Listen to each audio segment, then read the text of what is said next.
Hola, bienvenidos a esta nueva exploración a fondo. Hoy nos metemos de lleno en la economía y la sociedad de Guinea Ecuatorial. Tenemos sobre la mesa los informes más recientes del INEGE, el Instituto Nacional de Estadística, el boletín del segundo trimestre de 2025 y el dato clave de inflación de septiembre. La idea, ir más allá de los números fríos, ¿no? Extraer las tendencias, las señales, intentar entender un poco mejor hacia dónde va el país. Vamos a ver qué nos dicen sobre la dependencia del petróleo, si hay diversificación, cómo es la vida cotidiana. A ver, vamos a desglosar esto. Empecemos por lo grande, la visión macro, el Producto Interno Bruto, el PIB. Los datos del segundo trimestre de 2025 muestran una contracción general. El PIB real bajó un 0.6% frente al trimestre anterior y un 3.3% si comparamos con el mismo periodo del año pasado. Pero aquí es donde se pone interesante. Parece que hay como dos historias dentro de esa cifra. Exactamente. Es la clásica dualidad de la economía ecuatoguineana aquí magnificada. Por un lado, el PIB petrolero, que sigue siendo el gigante, ¿no? Ese cayó un 5.1% interanual. Es un golpe fuerte.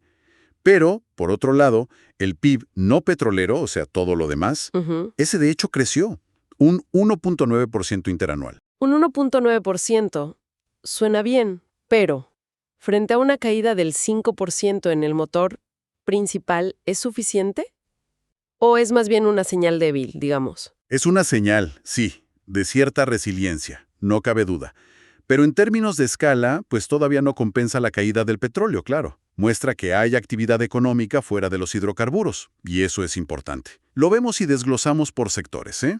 El primario, agricultura y pesca, bajó 1.8%, pero el secundario, industria, construcción, subió un 0.6%. Y el terciario, los servicios, un 1.0% interanual en ese trimestre. Son crecimientos modestos, sí, pero indican que no toda la economía va al mismo ritmo que el petróleo. Aunque la dependencia estructural sigue ahí, es la característica dominante. Y esa dependencia se ve aún más clara si miramos las cuentas del gobierno, ¿verdad? La ejecución del presupuesto hasta junio de 2025. 205.000 millones de francos CFA. Gastos de 657.000 millones. Pero el dato clave es de dónde vienen esos ingresos. Fíjate, más de 664.000 millones, casi el 83%, vinieron directamente del sector petrolero. 83%, eso es una dependencia brutal. Cualquier vaivén en el precio, la Producción del crudo, sí. Golpea directamente las finanzas públicas. precisamente. Subraya la vulnerabilidad fiscal, claro. Pues cierra el círculo. Menos petróleo significa menos ingresos para el Estado. Y eso pone presión sobre el gasto, lógicamente. Hasta junio, las partidas más grandes de gasto fueron inversión pública, casi 238.000 millones de FCFA.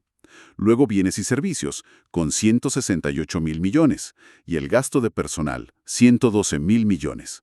Mantener esos niveles, sobre todo la inversión, depende críticamente de que el grifo del petróleo siga fluyendo. Hablemos entonces de ese flujo. ¿Cómo estuvo la producción de hidrocarburos en el segundo trimestre? Porque si el PIB petrolero cayó, la producción también debió resentirse, imagino. Así es. Y los datos lo confirman, ¿eh? De manera bastante marcada. Si comparamos con el primer trimestre de 2025, la producción cayó en todas las categorías principales. El crudo bajó un preocupante 16.1%.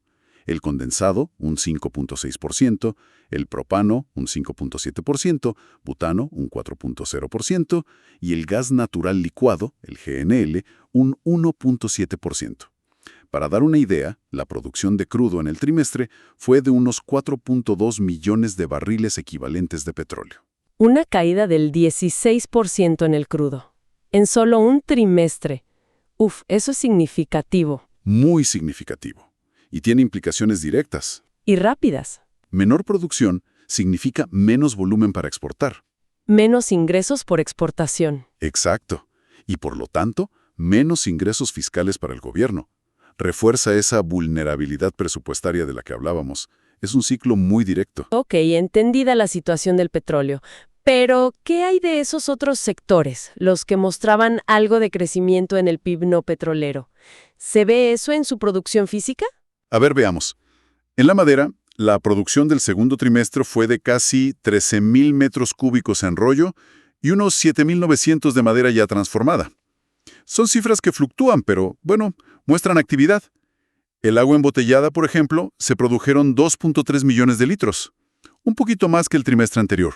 Y el bebidas, unos 136.000 hectolitros de alcohólicas y 32.000 de no alcohólicas, con algunas variaciones trimestrales, claro. Entonces, hay actividad, sí, pero imagino que la escala es muy diferente a la de los hidrocarburos. Exacto.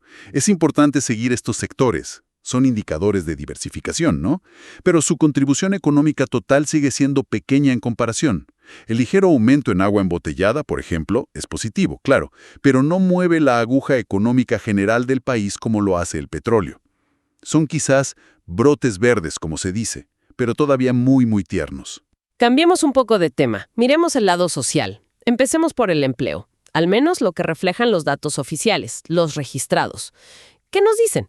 Bueno, los datos del segundo trimestre muestran 477 personas registradas como demandantes de empleo. La mayoría hombres, ecuatoguineanos, jóvenes, entre 25 y 39 años principalmente. Sin embargo, el dato que más llama la atención es la caída en las contrataciones reportadas de mano de obra nacional. Solo 480 en el segundo trimestre. Solo 480. ¿Y cuánto era antes? Pues veníamos de 979 en el primer trimestre. Es una baja considerable. Los sectores que más contrataron fueron servicios y construcción-industria. ¿Y los despidos? ¿También bajaron? Curiosamente sí. Los despidos reportados también cayeron bastante. 52 en el segundo trimestre frente a 170 en el primero. Los sectores más afectados por despidos fueron servicios y transporte. A ver, entonces, menos contrataciones, pero también menos despidos reportados. ¿Cómo interpretamos eso? ¿Una ralentización general del mercado laboral formal? Podría sugerir eso, sí. Una menor rotación laboral. O quizá una ralentización en la creación neta de empleo formal.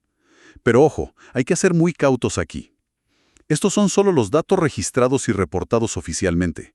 No capturan para nada la dinámica del sector informal, que sabemos que es enorme y clave en muchas economías.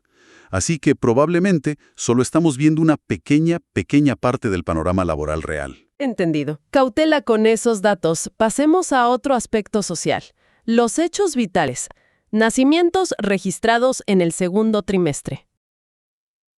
Se registraron 3.372 nacidos vivos a nivel nacional, un poquito más mujeres que hombres, curiosamente. También hubo 52 muertes fetales reportadas. Un dato socialmente relevante que aparece es la alta proporción de partos registrados de madres solteras, casi un 63%. Y la edad de las madres se concentra mucho entre los 15 y 34 años, sumando casi el 86% del total. ¿Alguna otra tendencia demográfica que destaque? Geográficamente, la mayoría de los nacimientos siguen concentrándose en Bioko Norte, donde está Malabo, y en Litoral, donde está Bata. Son los centros principales. Y un detalle sobre la atención al parto. Más del 90% fueron partos naturales registrados. Estas cifras nos dan una idea de tendencias demográficas, estructura familiar. Pero claro, para un análisis profundo necesitaríamos más contexto social y cultural. Iremos con infraestructura y servicios, energía eléctrica y consumo de combustibles. ¿Qué sabemos? En el segundo trimestre, la producción nacional de electricidad reportada fue de unos 332 millones de kilowatts hora. Es importante notar que los datos de la región continental son parciales, solo desde abril. La región insular generó la mayor parte, unos 193 millones de kilowatts hora. Y la facturación total en el trimestre fue considerable, casi 463 mil millones de CFCFA, de llamativos. Comparando el segundo trimestre con el primero, el consumo de gasoil, el diésel, bajó un 22.3%. Una caída importante. Pero el consumo de gasolina subió un 24.0%. El queroseno subió un poco y el Jet A1, el de aviación, bajó. Vaya contraste, bajar el diésel tanto y subir la gasolina. ¿Alguna idea de por qué? Bueno, el aumento de la gasolina podría estar ligado a mayor movilidad individual, ¿no? Más uso de coches particulares, taxis, quizás reflejando cierta actividad económica en servicios o comercio minorista.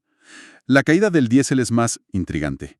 Podría relacionarse con menor actividad en transporte pesado, maquinaria industrial, incluso generación eléctrica en algunas zonas.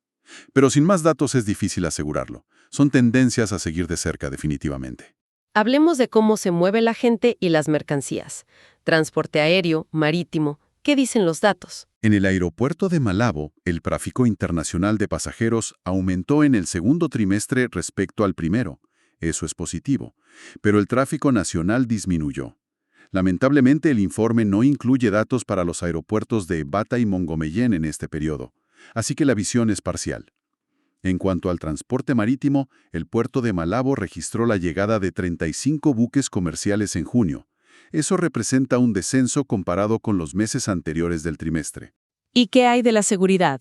¿Accidentes? ¿Incendios? Los datos sobre siniestros son limitados. Para accidentes de carretera, solo hay cifras de Bioconorte. 85 accidentes en el trimestre por 5 fallecidos y 22 heridos. En cuanto a incendios, se reportaron 63 en las cabeceras provinciales. Afectaron 79 estructuras y causaron 6 lesionados.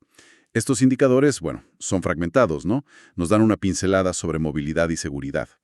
El aumento de pasajeros internacionales es interesante, potencialmente positivo, pero la falta de datos completos y las limitaciones geográficas nos impiden ver el cuadro completo. El descenso en la llegada de buques podría ser puntual o una señal de menor actividad comercial marítima en ese momento. Habrá que ver. Justamente, hablemos de comercio exterior. ¿Qué se exportó y qué se importó en el segundo trimestre, según los datos que tenemos? En exportaciones, el foco principal es la madera. La madera transformada exportada bajó respecto al primer trimestre. Fueron casi 20.000 metros cúbicos. Y es interesante que no se reportaron exportaciones de madera en rollo, o sea, sin procesar, en todo el primer semestre. Quizás una señal de mayor valor añadido interno o simplemente cambios en el mercado. ¿Y las importaciones? Aquí creo que hubo movimientos muy fuertes. Sí, los datos del puerto de Malabo, al menos, son bastante reveladores para el segundo trimestre comparado con el primero. Hubo aumentos notables en alimentos, un 17.3% más. Ropa y calzado también subieron bastante, un 69.1%. Pero el dato más espectacular es el de materiales de construcción. Se dispararon un 390%. Un 390% en materiales de construcción. Eso es enorme. ¿Qué podría estar pasando ahí? ¿Un boom de la construcción repentino? Es una cifra que definitivamente llama la atención, sí. Podría indicar el inicio o la aceleración de grandes proyectos de infraestructura, quizás públicos, quizás privados, o simplemente una recuperación fuerte de la actividad constructora después de un periodo bajo. Es algo que habrá que monitorear de cerca, ver si se sostiene y qué tipo de proyectos lo están impulsando.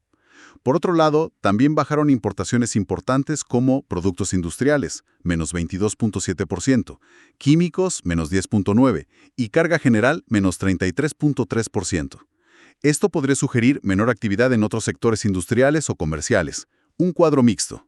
Y todo esto ocurre en un contexto de precios internacionales y tipos de cambio que se mueven. Exacto.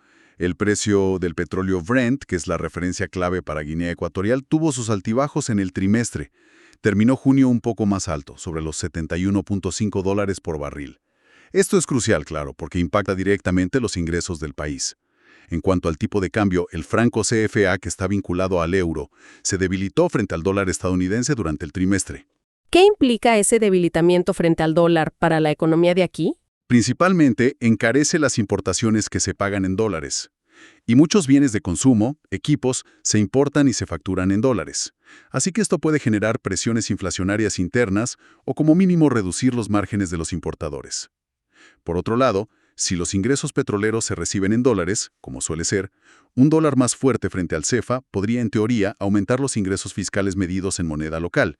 Aunque claro, esto es un arma de doble filo por el impacto en el costo de las importaciones. Perfecto. Y eso nos lleva directamente al dato más reciente que tenemos, la inflación de septiembre de 2025. El titular parece bueno, ¿no? La inflación media anual está en 2.8%.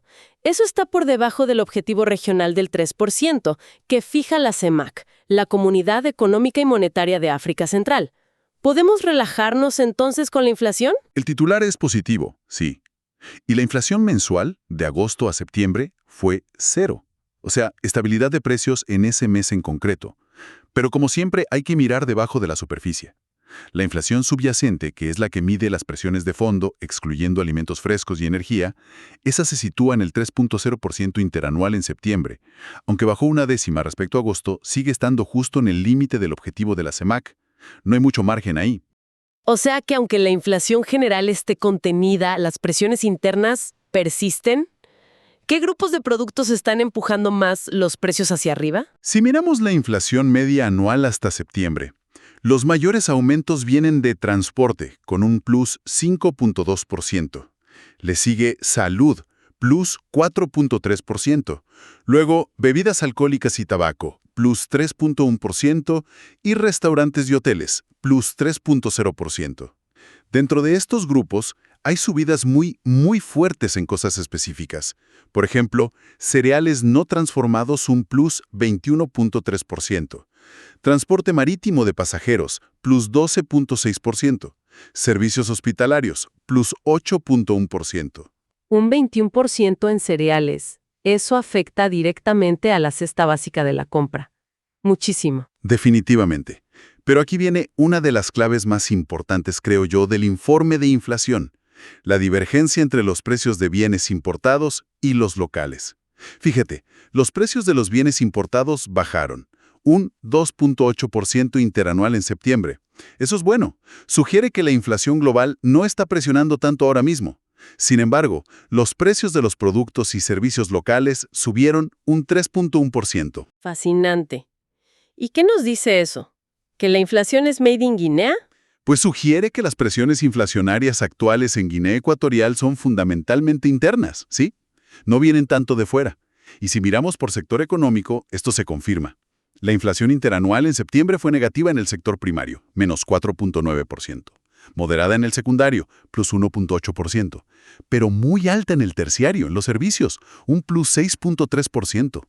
Este fuerte aumento en el costo de los servicios es un factor clave ahora mismo. Parece que ahí está el foco de la presión. ¿Y esta inflación se siente igual en Malabo que en Vaca o en Mongomo? No, para nada.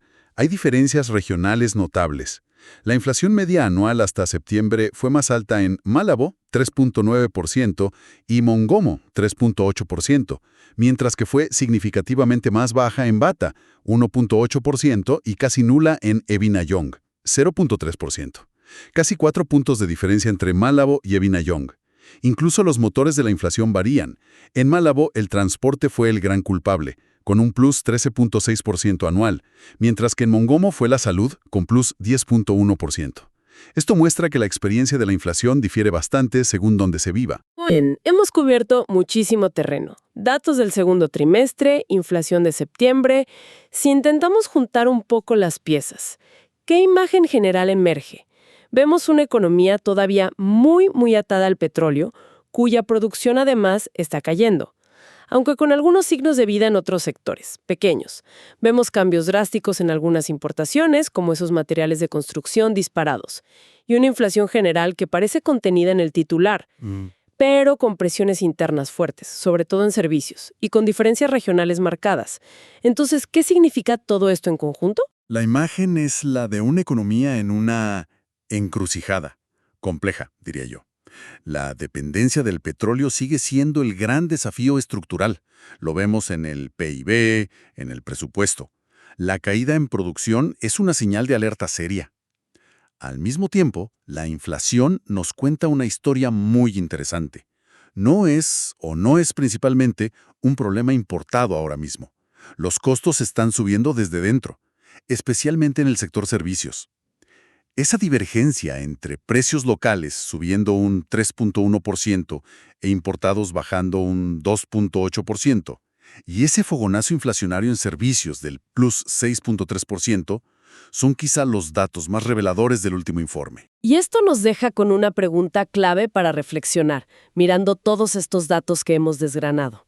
Considerando esta dependencia crónica de un petróleo que es volátil y cuya producción parece declinar, junto con el encarecimiento de los bienes y sobre todo los servicios locales, a pesar de que la inflación importada se modera. ¿Qué tipo de cambios económicos estructurales serían realmente críticos para que Guinea Ecuatorial pueda aspirar a una mayor estabilidad y a un desarrollo más sostenible en el futuro? Esa es la gran pregunta que estos números yo creo nos invitan a plantearnos.